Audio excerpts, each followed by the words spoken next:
for the comforts of home, away from home, traveling on a tight budget? Maybe you've tried Airbnb. The online marketplace allows users to search for lodging in the homes of strangers instead of a hotel. Since it was founded in 2008, the site has facilitated more than 2 million rentals. Here in Boston, there are more than 1,000 private rooms for rent. The service is clearly popular, but my next guest says he's uncovered a problem. Michael Luca teaches business administration at Harvard and has a doctorate in economics from Boston University. Thanks for joining us. Thank you. So what did you discover about this, Michael? Well, my co-author and I have been looking at Airbnb and more generally online marketplaces for about a year and a half now. And what started off is thinking about what is the way in which people are making decisions and what are the things that are driving someone to choose a certain place over another on Airbnb. And what we discovered is that over the past year, there have been a lot of marketplaces that have become what we could think of as social marketplaces. So our Airbnb allows people to post pictures not only of the place where you're going to be staying, but of the host that you're going to be staying with and of the guests that are staying there. And what we've discovered is that the race of the host affects the prices that people are able to charge on Airbnb. Essentially, what we had done is we had collected data on the prices that are being charged in New York and also on the race of all the hosts. I have an example of that. So there's a young man named Colin. His price is $55 a day or up, as they say it. Then there's another young woman. They live a couple of blocks from each other.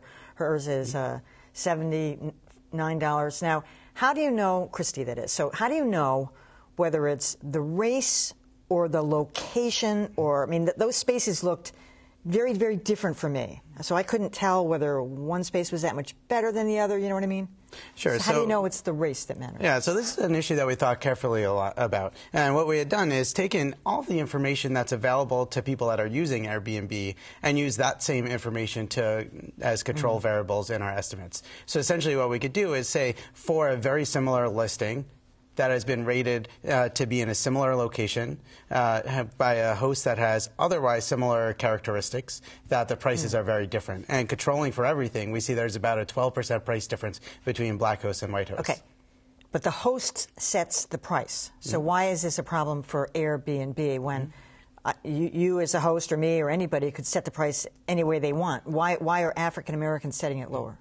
Well, we view price as a market outcome. So the way to think about this is that, and Airbnb makes this clear, is that when you're deciding what your price should be, you should think about demand. So for example, Airbnb suggests that if you don't have a lot of reviews, you should think about setting a lower price than if you have many reviews. Similarly, if you're not getting demand for your apartment based on, say, charging $70 in the first case, then you might want to lower your price to get to a price where people are willing to stay with you. And if you're African American, it seems you have to do that. Has Airbnb thought about taking the host page down? I mean, is it really that much of a benefit? Yeah, so it's an interesting phenomenon in that in the early days of the internet, people actually thought e-commerce was going to reduce the amount of discrimination. The logic here was that you're making transactions more arm's length. So essentially, what you could do is say, you don't need to see the picture of somebody, therefore you don't have an opportunity to discriminate. As it turns out, these pictures are incredibly prominent on Airbnb. Airbnb hasn't shown any indication of wanting to